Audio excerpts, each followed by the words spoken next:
Hello po, welcome back po ulit sa aking channel, Ate Jo TV. For today's video ay magtitinda tayo ng ihaw-ihaw. Ayan po yung aming mga paninda. Flex ko lang sa inyo. Meron tayong Betamax, ulo ng manok, tumbong or isaw ng baboy. Tapos meron tayong isaw din ng manok. Tapos ayan na po yung aming mga luto na ihaw-ihaw. Tapos ayan, nagluluto na rin kami.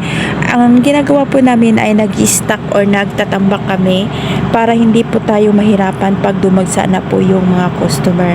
Ayan po yung aming ginagawa, guys. At ayan yung aming na free cook or naluto na. Ang gagawin po namin dyan is iinitin na lang namin pagka may bumibili.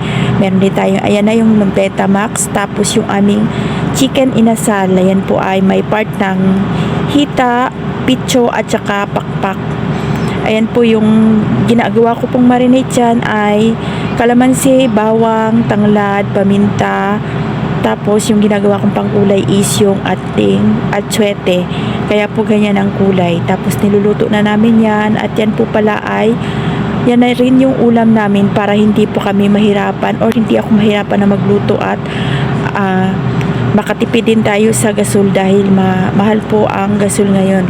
Kung napansin nyo po, naka-voice over po ako kasi po dyan po sa harap namin or sa pwesto namin may event po kaya maingay. Baka makapiright tayo kaya... Hi guys, andito kami tumatay. Charot. Andito kami sa aming maliit na pwesto. So much excited na dahil mas komportable na kami pa. Dito na kami gagawa. Ayan po yung aming maliit na itindahan ng ihawan. Nagpagawa kami ng maliit na second floor para dito na kami gagawa. Ayan, itsura natin. Yan po, voice over po ulit tayo at yun yung kasama ko dyan, yung aking anak na babae, tapos si Bunso umakyat na rin dyan. May event po kasi dyan sa court kaya umakyat kami dyan sa aming second floor. Hindi pa po yan tapos,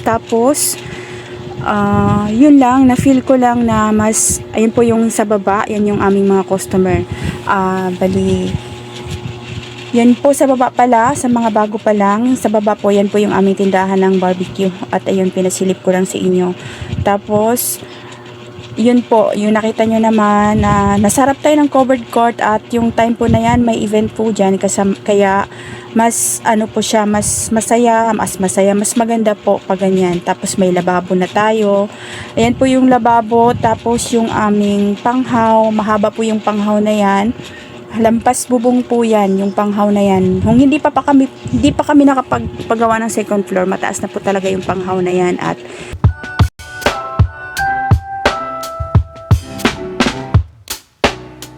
tapos yun, yung ating paligid, magulo pa talaga, may mga wire pa yan dyan sa loob. At yung gagawin namin dyan, hindi muna namin kinatay, hindi pa naman kami nakapagdingding. Hinihintay na lang namin na madingdingan bago namin maabisuhan yung may-ari ng mga wire na yan na ikat namin yan. Tapos yun po yung lababo, at nakita nyo naman flooring or buhos or slab po yung ating sahig. Sinadya ko po talaga yan kasi po dyan po ako magluluto ng barbecue at madalas hindi maiwasan na mabasa po. Kaya ang ginawa ko, kailangan semento talaga para hindi po mabulok yung flooring ng mabilis or mas maganda pag semento para hindi mabulok yung flooring. Tapos ayan yung aming kaganapan dyan. Tapos po, ang kagandahan, i-share ko lang sa inyo pag nandyan yung pag may mga event nga po dyan sa court, ayan po, palengke po yan dyan. Pag may mga event, kitang-kita po at hindi na natin kailangan lumapit doon sa loob ng covered court. Kasi po, minsan kadalasan po dyan sa aming covered court, may mga event po dyan, may mga area mass, yung misa, tapos may mga miss gay, mga ganun guys, tapos yung singing contest, hindi na natin kailangan lumapit. At yun, finlex ko pala sa inyo yung tubig. May tubig na pala yung aming lababo. Ayun, at masaya na ako dahil lang yun, inuna ng gumagawa namin ng aking manugang yung paggawa ng lababo bago yung paggawa ng dingding.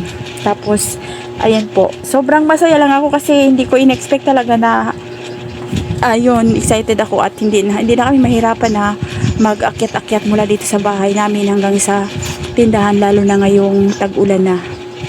Tapos yun po, yung hollow blocks po na yan, kaya po napadami at ang budget ko po talaga dyan, ang in-expect ko pong budget dyan guys ay 50k lang dun sa kasi maliit lang po yan. Ulitin ko po, ang sukat po ng aming tindahan na yan, yung aming second floor na yan Yung haba po niya is 2.5 meters, yung lapad po niya is 2 meters. Kaya na-expect ko po na medyo mababa lang yung ating gagastusin, 50k lang.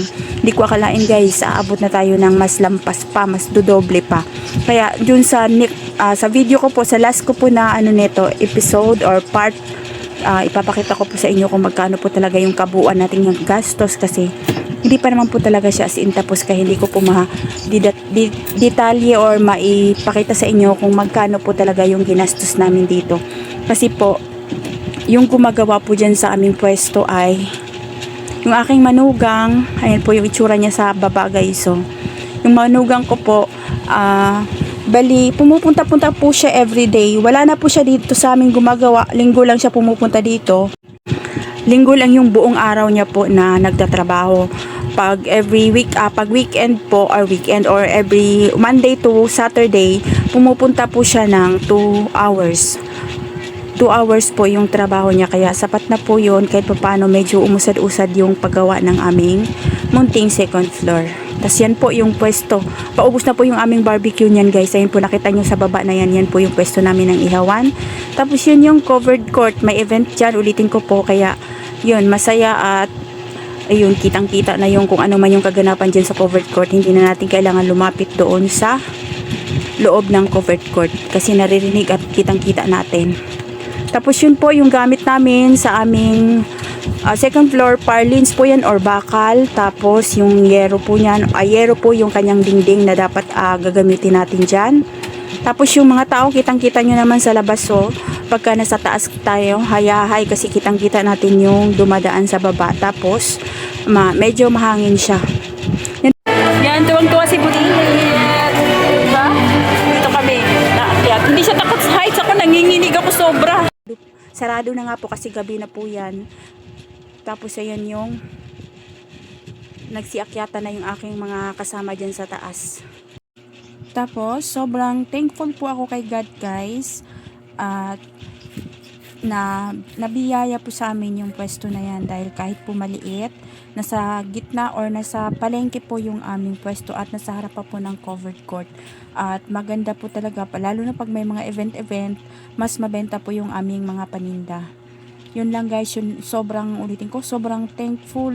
Maraming salamat sa Panginoon at yun, nabiyaya sa amin yung pwesto na yan kahit maliit lang. Tapos, ito na yung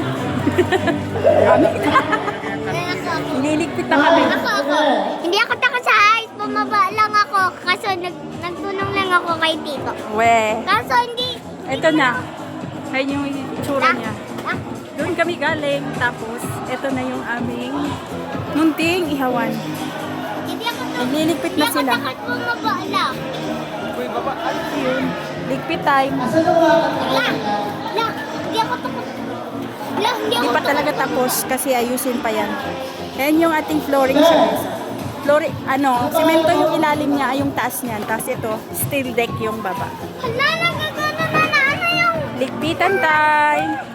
May konting tira. Ulam na lang yan. Ayan doon.